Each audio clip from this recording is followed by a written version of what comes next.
Hariom. Indian योगशाला के इस video में आप सभी का हार्दिक स्वागत है। जैसे आप देख रहे हैं कि गर्मी दिन प्रतिदिन बढ़ती जा रही है। हाल ही में मुंबई में हुए कार्यक्रम के अंदर 13 लोग गर्मी से मर गए। इतनी अधिक गर्मी मुंबई जैसे शहर में हो रही है, तो आप सोचिए राजस्थान और गुजरात के जिलों में क्या हाल हुआ होगा, वहाँ के गाँव में क्या हाल हो रहा है। तो ऐसे समय में हम किस प्रकार गर्मी से बच सके और अपने स्वास्थ्य को स्वस्थ रख सकें, अपने स्वास्थ्य को सही रख सकें, अपने मन को प्रसन्न रख सकें और घातक बीमारियों से बच सकें, यही सब जानना हमारे लिए अति आवश्यक है। इन सब के बारे में हमें विशेष रूप से जानकारी हमारे आयुर्वेद के ग्रंथों में मिलती है, लेकिन समय के साथ साथ वह ज्ञान भी हमारा कम होता जा रहा है। हमारे ऋषि मुनियों ने हमारे पूरे वर्ष को पूरे 6 ऋतुओं में बांटा है और इस समय जो ग्रीष्म ऋतु का मौसम चल रहा है, इस समय हमें किस प्रकार का ध्यान रखना चाहिए, किस प्रकार का खान पीने का ध्यान रखना है, किस प्रकार का हमारा आहार विहार हो, ताकि हमारे स्वास्थ्य पर कोई बुरा असर ना पड़े गर्मी के कारण। यही सब जानने के लिए और समझने के लिए आज हम आए हैं उत्सव इंस्टीट्यूट, जो कि मुंबई में स्थित है, घाटकोपर वेस्ट में। और यहाँ हम बात करने वाले हैं मिस पूनम शाह मैम से, जो हमें डिटेल में आयुर्वेद में ग्रीष्म ऋतुचर्या के बारे में विशेष रूप से बताएंगी। मैम नमस्ते। हरिओम। नमस्ते। हरिओम।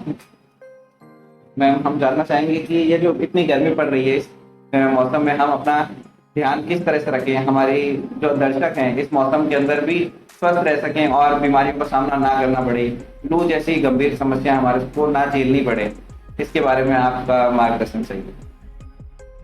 जैसे आपने बोला पहले ही कि भारत में अगर हम देखें तो 6 ऋतुएं आती है।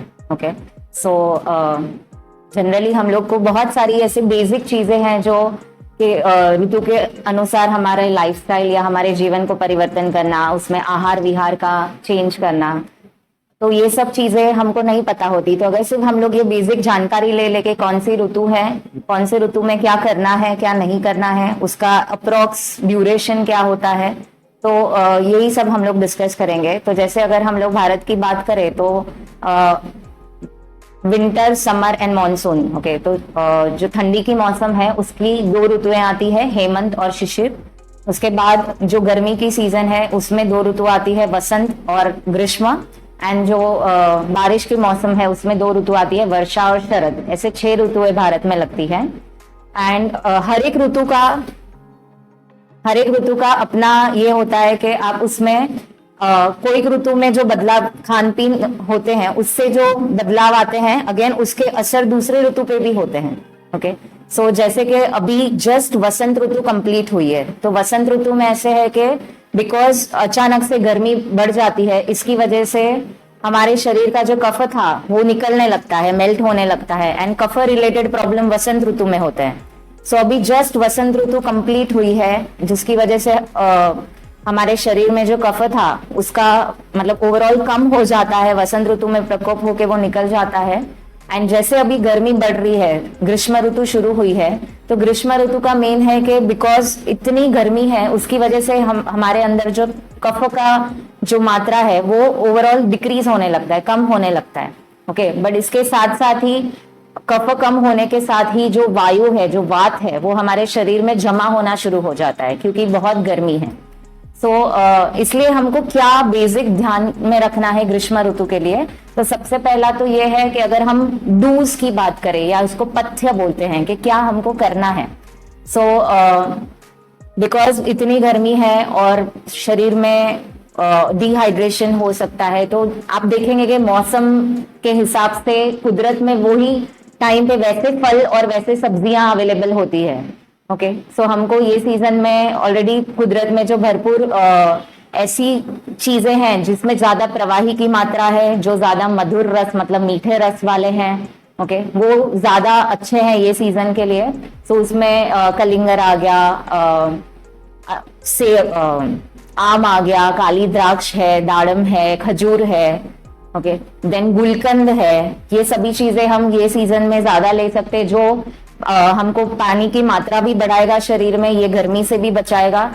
लेकिन उसमें उसके साथ ही बहुत लोग, जैसे गर्मी बढ़ती है तो ठंडा पानी है कि कोल्ड ड्रिंक्स है कि ज्यादा बर्फीली चीजें हैं तो वो ज्यादा लेते हैं। लोगों को लगता है कि हम लोग ऐसा ठंडा पानी लेंगे तो अंदर ठंडक होगा, बट ऐसा होता नहीं है, इनफैक्ट उससे और गर्मी पैदा होती है।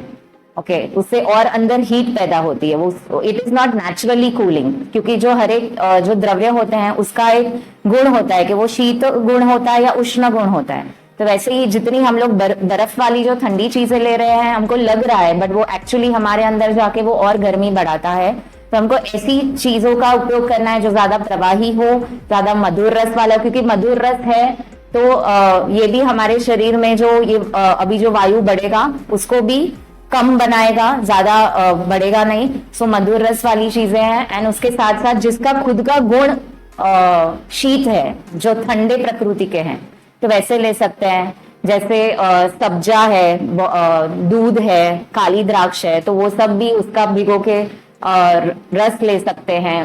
अलग अलग मात्रा में अलग अलग फल का उपयोग कर सकते हैं। इवन गन्ने का रस है या शुगर केन है, तो ये सब चीजें हम ले सकते हैं। क्या नहीं खाना है, उसमें मेन है कि ऑलरेडी इतनी गर्मी है तो हमको ध्यान रखना है कि हम जितना हो सके बहुत तला हुआ, तीखा, खट्टा ऐसी सब चीजें ना खाएं जिससे और शरीर में हीट पैदा हो।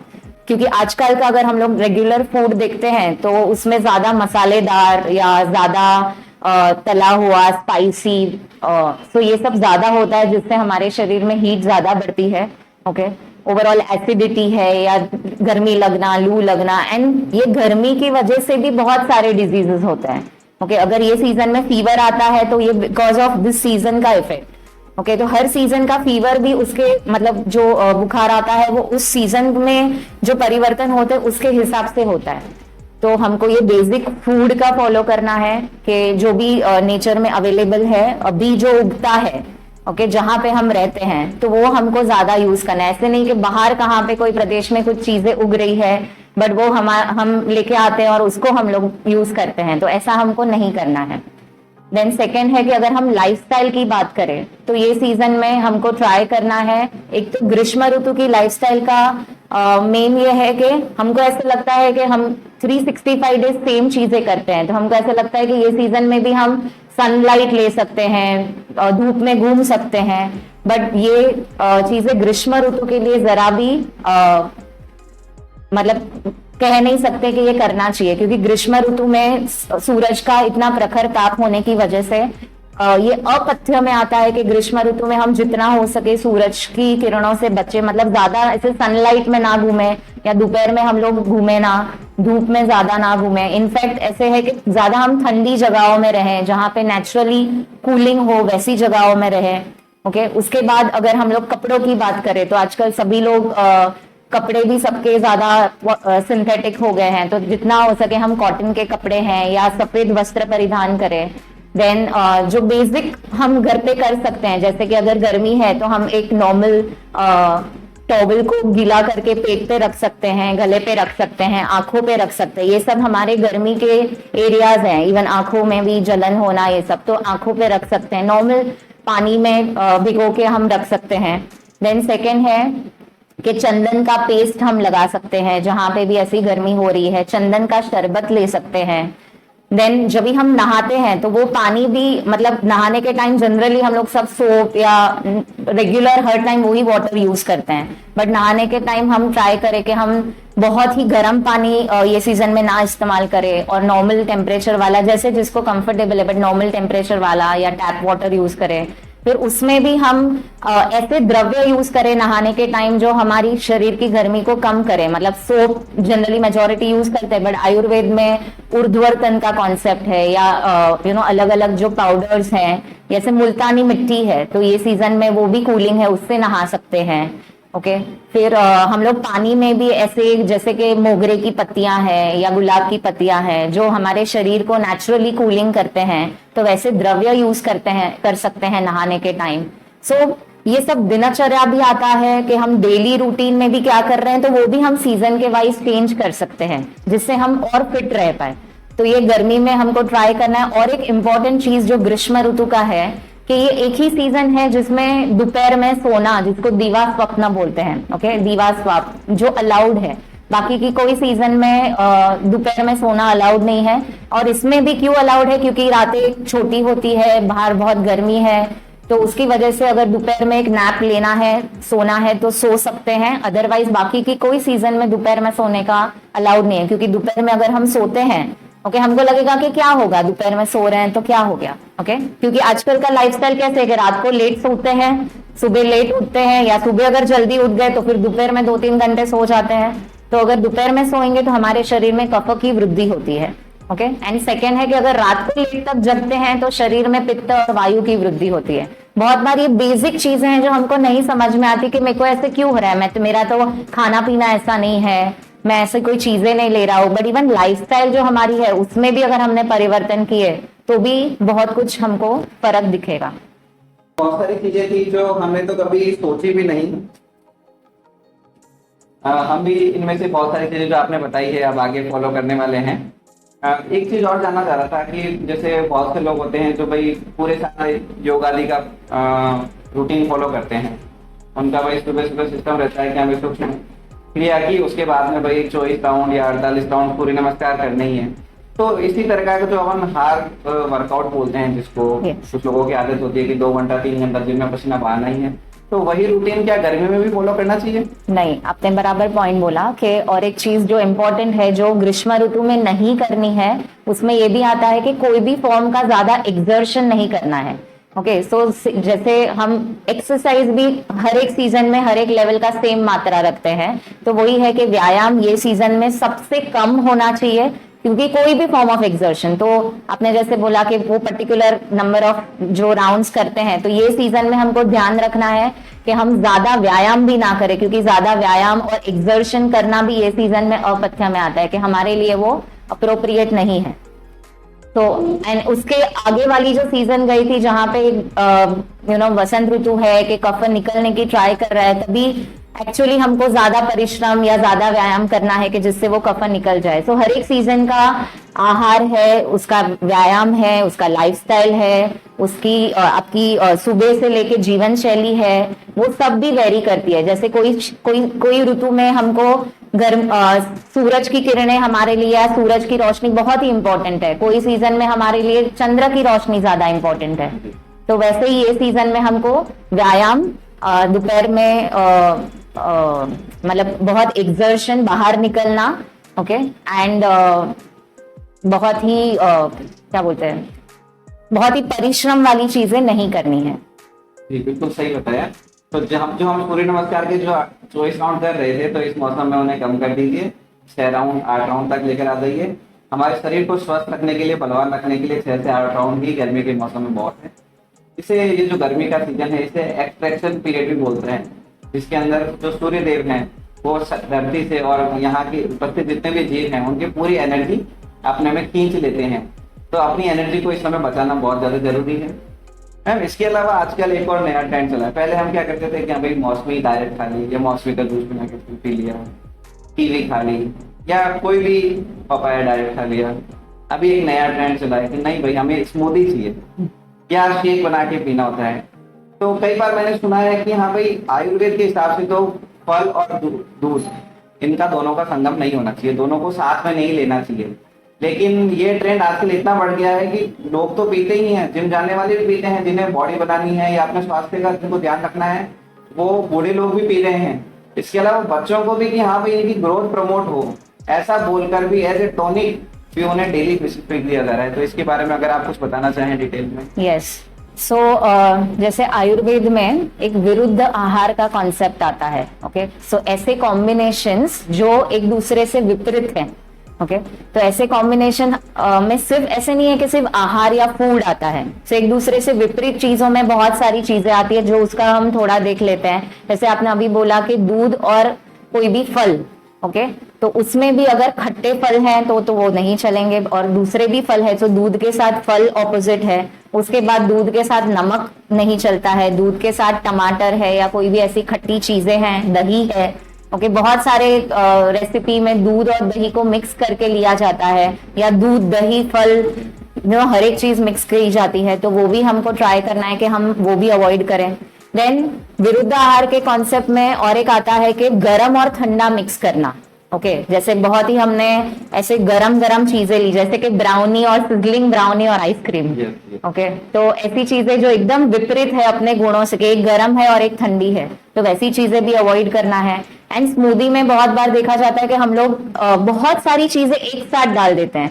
इससे अच्छा है कि हम उसके जो जो द्रव्य हैं वो अलग अलग टाइम पे गैप में रह के खाएं। कि हम फल खा रहे हैं तो सिर्फ फल खाएं, फिर थोड़ा गैप रख के दूध लें, फिर उसमें अगर कुछ हम ड्राई फ्रूट्स डाल रहे हैं तो उसको भी अलग रखें। इवन फलों में भी हम लोग बहुत बार है ना सब चीजें मिक्स कर देते हैं। ओके सो उसमें भी ट्राई करना है कि जो अगर खट्टे फल है जिसमें पानी की मात्रा ज्यादा है वो फलों को अलग से खाएं, और जो हमारे जो थोड़े मधुर वाले जैसे चीकू है या केला है तो ऐसे फल हम अलग खाएं, और मौसम्बी संतरा है तो उसको भी अलग अलग रखें, उसको भी हम ना जोड़ें। और एक विरुद्ध आहार में आता है कि जो हम सब सोचते भी नहीं है कि भूख ना होने पे खाना।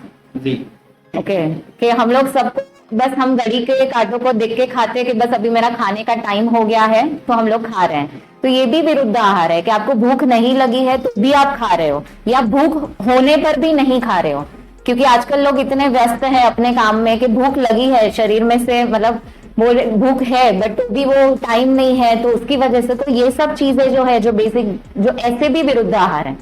और एक है कि अभी के लिए जो अप्लाई होता है कि हम लोग अभी गर्मी है तो सब लोग एसी में जनरली अपने घर में या ऑफिस में बैठते हैं, तो जैसे ही एकदम ठंडी का टेम्परेचर है, मतलब एसी में बैठे हैं और अचानक से अभी बस बाहर जाना है दोपहर में लंच के लिए ऐसे, तो एकदम ठंडी में से एकदम गर्मी में जाना, तो ये भी विरुद्ध है। तो इसके लिए आप ऐसे कर सकते हैं कि आपको पता है कि आप जाने वाले हो तो पहले आप एसी का टेम्परेचर या आप बंद कर दीजिए, नॉर्मल टेम्परेचर में आ जाइए, स्लो डाउन कर दीजिए, थोड़ा नॉर्मल हो जाए फिर आप गर्मी में जाइए। या सेम वे में लोग गर्मी से एकदम आके सीधा फ्रिज खोल के ठंडा पानी पीते हैं, तो ये भी विरुद्ध है। मतलब ऐसे नहीं है कि सिर्फ ये विरुद्ध कॉम्बिनेशन है, तो हम ये सब चीजों का भी ध्यान रख सकते हैं कि ये विरुद्ध हम लाइफस्टाइल या ऑपोजिट कॉम्बिनेशन को भी अवॉइड करें। इतना भी करेंगे ना तो भी बहुत स्वास्थ्य में फर्क पड़ेगा।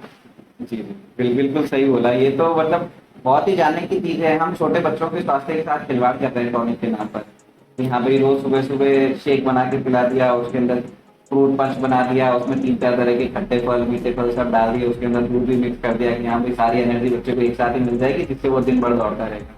तो एनर्जी तो पता नहीं मिले नहीं मिले, कई प्रकार के जो हमारे जो स्किन डिजीज हैं वो जरूर इस प्रकार की प्रक्रिया के अंदर हमारे हो जाते हैं, और हमारे को कई लंबे समय तक समझ ही नहीं आ पाता कि भाई ये प्रॉब्लम बच्चे को कैसे हो गई। हम तो इसको जितने विटामिन चाहिए थे वो सारे दे रहे थे, एक्सट्रैक्ट कर करके दे रहे थे, सारे सब तरह के इसको फ्रूट्स खिलाए, जूस पिलाए, इतना बढ़िया जूस पिलाया, लेकिन ये जो हमने जो कॉम्बिनेशन के अंदर उसको बच्चे को जो चीजें दी उसके कारण बहुत सारी प्रॉब्लम हो सकती है। इस बात का हमें खास ख्याल रखना चाहिए। मैम एक चीज और है, गर्मी के मौसम में सब कुछ ड्राई हो जाता है तो बॉडी भी ड्राई सी फील होने लग जाती है, तो इस तरह का मतलब कुछ खान पीन या फिर कुछ हमें करना चाहिए कि ताकि या फिर जैसे दूध हो गया, घी हो गया, इस तरह का कुछ खास चीजों का सेवन किया जाए ताकि बॉडी के अंदर चिकनाहट बनी रहे। जैसे कि मेन है कि प्रवाही होना चाहिए, थोड़ा स्निग्धता भी होना चाहिए, क्योंकि अभी जनरली वायु भरता है शरीर के अंदर एंड ज्यादा उसमें डिहाइड्रेशन ना हो, इसके लिए सो दूध और दूध के प्रवाही, बट उसमें भी विरुद्ध आहार ना हो कि दूध और नमक ही नहीं लेना है। तो हमारी मेजॉरिटी चीजों में दूध हम नमक के साथ डाल के बहुत सारी ऐसी चीजें पकाते हैं, तो वो हमको अलग लेना है तभी उसकी असर होगी। सो दूध है बट दूध में भी गाय का दूध। ओके अभी दूध बोल रहे हैं तो इसका मतलब ये नहीं है कि दूध मतलब कोई भी दूध लिया। तो और गाय किसको बोलेंगे? जिसको खून है, जिसको हम्प है, तो देशी गाय का जो दूध है वो ही दूध है, और उससे बना जो घी है वो ही घी है। ओके अगर हम कोई भी घी लेंगे तो उसका ये नहीं कि घी तो बोल दिया है तो घी दूध कोई भी ले ले, तो ऐसा नहीं चलेगा। सो देशी गाय का घी और दूध वो ले सकते हैं। एंड उसके रिलेटेड जो भी है, जैसे कि दही है तो दही ये सीजन में ले सकते हैं हम, दही भात है या छाछ है। तो अभी छाछ को भी बहुत लोगों को ये नहीं समझता कि दही और छाछ को बनाने के लिए, मतलब वो कन्वर्ट होने के लिए भी आपको उसको प्रॉपर मथना पड़ेगा। सो छाछ हम उसको ही बोलेंगे कि जो मक्खन निकाली हुई जो मतलब जो बचता है वो पार्ट, उसको प्रॉपर मथा है जब भी दही को, तभी जाके वो छाछ में कन्वर्ट होता है। सिर्फ हमने ऐसे ही एक ब्लेंडर घुमा दिया और दही को वो उसको हम लिक्विड दही बोल सकते हैं, उसको छाछ नहीं बोल सकते। ओके तो ये सब चीजें भी इम्पोर्टेंट है गर्मी के लिए कि हम उसको सही मात्रा में हाँ, और मात्रा भी जरूरी है। अच्छा है कि अभी बस गर्मी है तो पीते रहो, ऐसा भी नहीं है, क्योंकि अति सर्वत्र वर्जते, कोई भी एक्सेस भी नहीं होना चाहिए कि उसकी वजह से उसकी साइड इफेक्ट हो। बराबर बराबर। और छाछ का बहुत ही बढ़िया उपयोग आयुर्वेद के अंदर बताया गया है। छाछ से क्या होता है, जब हम छाछ पीते हैं तो बॉडी के अंदर जो हमारे पेट में जो बैक्टीरिया होते हैं वो एक्सप्लोड होते हैं, उनको उनकी क्वांटिटी बढ़ जाती है, तो हमारा जो डाइजेशन है वो हमेशा बहुत बढ़िया रहता है। इसीलिए लोग, मतलब हमारे आयुर्वेद में कहा गया है कि खाने के साथ में पानी नहीं पीना चाहिए लेकिन छाछ पीना चाहिए। कुछ लोग ऐसा मिथ रखते हैं कि हाँ भाई जब पानी नहीं पीना है तो छाछ क्यों पीना है, दोनों लिक्विड है, दोनों ही प्रॉब्लम करेंगे। पर ऐसा नहीं है। छाछ के अंदर जो इस तरह की क्वालिटी होती है कि जो बैक्टीरिया है वो बहुत तेजी से बढ़ने लग जाते हैं, वो जहाँ पे भी उपस्थित होती है। फर्मेंटेशन क्रिया बहुत अच्छे से होती है, तो जो भी हमारा खाना है वो बहुत जल्दी से पचता है, बहुत अच्छे से पचता है। इसलिए खाने के साथ में छाछ जरूर लेनी चाहिए, लेकिन हाँ केवल दोपहर का जो खाना होता है उसी में लेना है। रात वाले खाने के साथ में दही, छाछ आदि का प्रयोग नहीं करना चाहिए।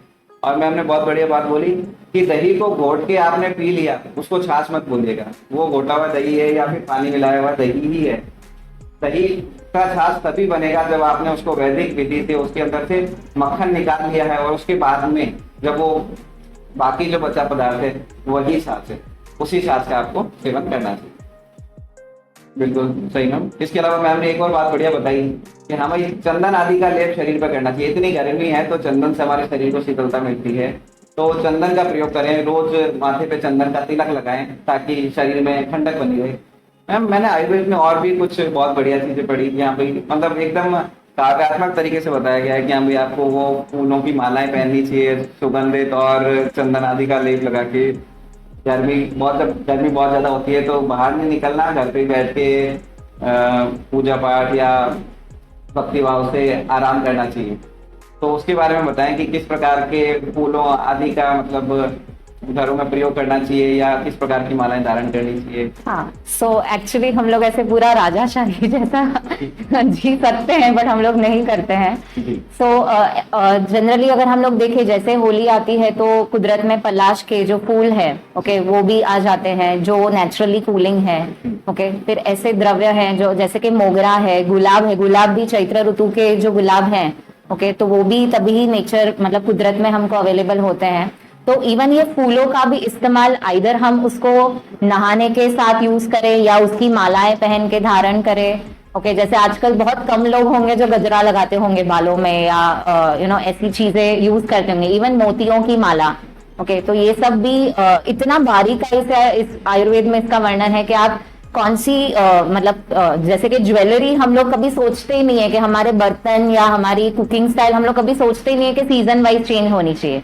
तो अभी गर्मी है तो हम लोग ट्राई करें कि हम चांदी के बर्तन में अगर पॉसिबल अगर है जो रखा हुआ है तो उसको बाहर निकालिए और उसमें आप यूज कीजिए कि उसका पानी पीजिए, उसमें पानी रखा हुआ उसमें डाल के खाना खाइए। तो वैसे ही आप मोतियों की माला है या मोगरे का गजरा है या मोगरे की माला है या गुलाब की माला है, तो ये सब भी आप धारण भी कर सकते हैं, उसमें नहाने के पानी में डाल सकते हैं, उसका शरबत भी पी सकते हैं। मोगरे का शरबत है कि गुलाब का शरबत है जो आप घर पे बिना केमिकल के एसेंस का बनाया हुआ ले होना चाहिए।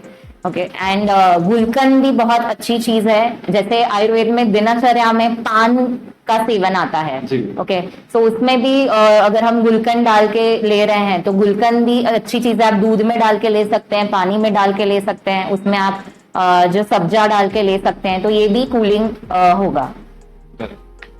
तो अभी तक जो बहुत से लोगों को ऐसी भ्रांति रही होगी कि हाँ भाई जब हम खाने की थाली पे बैठे हैं उस समय जो जो हमें खाया वही उसमें से वही आयुर्वेद का पार्ट है, या हम बीमार हो गए तो जो जो औषधियां खानी है बस उतना ही वर्णन आयुर्वेद के अंदर मिलता है। परंतु ऐसा नहीं है। आयुर्वेद एक जीवन शैली है। सुबह उठने से लेकर जो आपको पहला काम करना है और रात को आपको कौन सा दूध पी के सोना है, कितना गर्म करना है और कितना क्वांटिटी में लेना है, यहाँ तक पूरे दिन की दिनचर्या और ऋतुचर्या पूरी डिटेल के अंदर आयुर्वेद के ग्रंथों के अंदर दी गई है। तो ये लाइफस्टाइल है। अगर हम स्वस्थ रहना चाहते हैं तो हमें पूरी लाइफस्टाइल को ही फॉलो करना पड़ेगा। केवल थाली के अंदर जो भोजन है उतना ही ध्यान रखने से काम नहीं चलेगा। तो ये सारी बातें आपको ध्यान रखनी है। तो इस गर्मी के मौसम में उम्मीद है आप सब इन बातों को फॉलो करने वाले हैं, अपने शरीर का स्वास्थ्य का ध्यान रखेंगे और न केवल स्वयं का बल्कि अपने परिवार और अपने फ्रेंड्स को भी इन सब बातों के बारे में बताएंगे, अवेयरनेस फैलाएंगे और एक स्वस्थ भारत की तरफ हम अग्रसर होंगे। मैम, आपने अपना कीमती समय दिया, इसके लिए आपका बहुत बहुत धन्यवाद। हरिओम।